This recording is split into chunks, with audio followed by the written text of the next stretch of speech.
असम में नीलाचल पहाड़ी पे एक मंदिर है। ये कोई साधारण मंदिर नहीं है, ये है मां कामाख्या का मंदिर। वो एक शक्तिशाली देवी है। वो शक्ति को रिप्रेजेंट करती है। शक्ति वो डिवाइन फेमिनिन एनर्जी है। ये सृजन और इच्छा की ऊर्जा है। लोग दूर दूर से इस मंदिर के दर्शन करने आते हैं। वो मां कामाख्या का आशीर्वाद लेने आते हैं। उन्हें मनोकामनाएं पूरी करने वाली देवी माना जाता है। वो अपने भक्तों की रक्षा करती है। वो शक्ति और सामर्थ्य की प्रतीक है। अहोम राजा असम के शक्तिशाली शासक थे। उन्होंने सदियों तक राज किया। वो मां कामाख्या के भक्त थे। राजाओं का मानना था कि देवी उनके राज्य की रक्षा करती है। उन्होंने उनके सम्मान में बहुत से मंदिर बनवाए।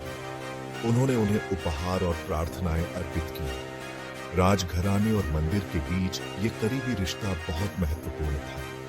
ये दिखाता था कि राजा पर दिव्य कृपा है। इससे उनका शासन मजबूत होता था। ये राज्य की समृद्धि सुनिश्चित करता था। केंदुकलाई मां कामाख्या के मंदिर में एक पुजारी थे। वो अपनी गहरी भक्ति के लिए जाने जाते थे। वो अपना पूरा दिन देवी की पूजा में बिताते थे। वो उनकी स्तुति में भजन गाते थे। वो उन्हें फूल और धूप अर्पित करते थे। वो सच्चे भक्त थे। केंदुकलाई एक साधारण व्यक्ति थे। उन्हें धन या प्रसिद्धि की कोई इच्छा नहीं थी। वो बस अपनी देवी की सेवा करना चाहते थे। उनकी भक्ति इतनी प्रबल थी कि इसने राजा का ध्यान खींचा। एक दिन पुजारी के घर पर मुसीबत आ गई। उनकी छोटी बेटी बीमार पड़ गई। तमाम कोशिशों के बावजूद उसकी हालत बिगड़ती गई। आखिरकार उसने दम तोड़ दिया। केंदुकलाई का दिल टूट गया। वो अपनी बेटी के बिना जीने का सोच भी नहीं सकते थे। अपने दुख में केंदुकलाई मां कामाख्या की शरण में गए। उन्होंने अपनी बेटी को वापस लाने के लिए उनसे विनती की। उन्होंने अपनी पूरी जिंदगी उनकी सेवा में लगा देने का वादा किया। उन्होंने पूरे दिल से प्रार्थना की। सबको हैरान करते हुए एक चमत्कार हुआ। छोटी बच्ची ने आंखें खोली। वो जीवित थी। चमत्कार की खबर जंगल की आग की तरह फैल गई। ये खबर राजा नर नारायण के कानों तक भी पहुंची। वो केंदुकलाई की भक्ति से बहुत प्रभावित हुए। उन्होंने पुजारी को अपने दरबार में बुलाया। उन्होंने उसे उपहार और सम्मान से नवाजा। राजा नर नारायण एक जिज्ञासु व्यक्ति थे। वो मां कामाख्या की शक्तियों की कहानियों से बहुत प्रभावित थे। उन्होंने एक गुप्त नृत्य के बारे में सुना था जो देवी रात में मंदिर में करती है। वो इस नृत्य को देखने के लिए तरस रहे थे। राजा ने केंदुकलाई से अपने मन की बात कही। उन्होंने मां कामाख्या का नृत्य देखने की इच्छा जाहिर की। पुजारी डर गए। उन्होंने राजा को ऐसा करने से मना किया। उन्होंने उन्हें बताया कि किसी भी मनुष्य के लिए दिव्य नृत्य देखना मना है। हालांकि राजा अपनी जिज्ञासा से अंधे हो चुके थे। उन्होंने पुजारी की चेतावनियों को अनसुना कर दिया। उन्होंने केंदुकलाई से जिद की कि वो उन्हें ये नृत्य दिखाने का कोई तरीका निकाले। पुजारी अपनी राजा के प्रति वफादारी और देवी के क्रोध के डर के बीच फंस गए। अपने राजा को मना न कर पाने के कारण केंदुकलाई अनिच्छा से मान गए। उन्होंने एक योजना बनाई। उन्होंने राजा को मंदिर में छुपा दिया और उनसे कहा कि वो बस एक छोटे से छेद से झांक कर देखे। राजा बेसब्री से रात का इंतजार करने लगा। जैसे ही चांद निकला, मंदिर में जान आ गई। पूरा वातावरण ऊर्जा से भर गया। फिर मां कामाख्या प्रकट हुई। उन्होंने नृत्य करना शुरू कर दिया। राजा मंत्रमुग्ध हो गया, लेकिन वो बहक गया।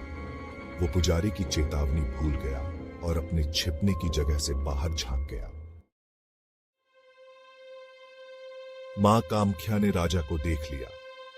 वो क्रोधित हो गई। उनका नृत्य एक पवित्र अनुष्ठान था। कोई भी मनुष्य इसे देखने लायक नहीं था। अपने क्रोध में उन्होंने राजा और उनके वंशजों को श्राप दे दिया। श्राप बहुत ही भयानक था। अहोम वंश का कोई भी पुरुष उत्तराधिकारी कभी भी स्वस्थ पैदा नहीं होगा। राज्य दुर्भाग्य से ग्रस्त हो जाएगा। राजा तबाह हो गया। उसने क्षमा मांगी, लेकिन तब तक बहुत देर हो चुकी थी। मां कामाख्या के क्रोध को शांत करने के लिए एक भव्य उत्सव शुरू किया गया। इस उत्सव को अंबुबाची मेला कहा जाता है। ये हर साल जून में मनाया जाता है। ऐसा माना जाता है कि मां कामाख्या इस दौरान अपने वार्षिक मासिक धर्म से गुजरती है। मंदिर के दरवाजे 3 दिनों के लिए बंद रहते हैं। चौथे दिन मंदिर के दरवाजे फिर से खुलते हैं। ये एक भव्य उत्सव होता है। भक्त प्रार्थना करते हैं और आशीर्वाद मांगते हैं। ये त्योहार उर्वरता, सृजन और नारी शक्ति का प्रतीक है। मां कामाख्या के श्राप और अंबुबाची मेले की कहानी एक शक्तिशाली सीख देती है। ये हमें ईश्वर के प्रति सम्मान का महत्व याद दिलाती है। ये अनियंत्रित इच्छा के परिणामों के बारे में बताती है। ये कहानी आज भी लोगों को आकर्षित और प्रेरित करती है। ये असम के लोगों की अटूट आस्था और भक्ति को उजागर करती है। ये संस्कृति, आस्था और प्रकृति के बीच गहरे संबंध को दर्शाती है। आज भी मां कामाख्या शक्ति, सामर्थ्य और नारी शक्ति की अमर आत्मा का एक प्रबल प्रतीक है।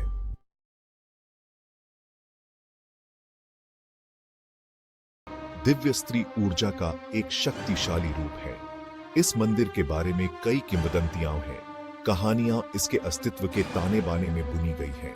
ऐसी ही एक किंवदंती नरकासुर, एक शक्तिशाली असुर राजा और दिव्य के साथ उसके घातक मुठभेड़ की बात करती है। नरकासुर अजेयता से धन्य अपने राज्य पर लोहे की मुट्ठी से शासन करता था। उसकी महत्वाकांक्षा की कोई सीमा नहीं थी। अभिमान से ग्रस्त होकर वह कामाख्या मंदिर तक जाने वाली एक भव्य सीढ़ी का निर्माण करना चाहता था। उसका इरादा मंदिर को अपना बताकर खुद देवी के साथ पूजे जाने दुनिया को अंधेरे में धकेल देगी।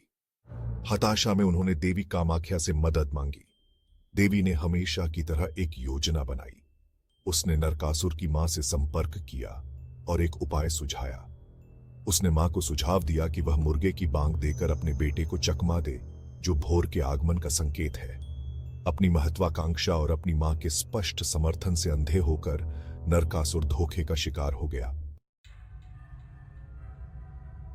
नरकासुर को जब इस चाल का एहसास हुआ तो वह क्रोध से भर गया। उसके क्या गया था, मात दी गई थी और अपमानित किया गया था। अपने गुस्से में उसने बदला लेने की कसम खाई। नरकासुर ने किसी को भी कामाख्या मंदिर में पूजा करने से रोकने का फैसला किया।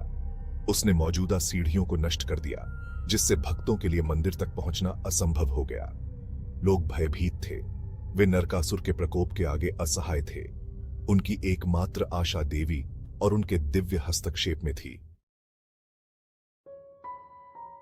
महर्षि वशिष्ठ, एक पूजनीय ऋषि, ने नरकासुर के अत्याचारों के बारे में जाना। श्राप का एक अप्रत्याशित परिणाम हुआ। इससे योनि, देवी की उत्पादक शक्ति का प्रतीक, मंदिर से गायब हो गई।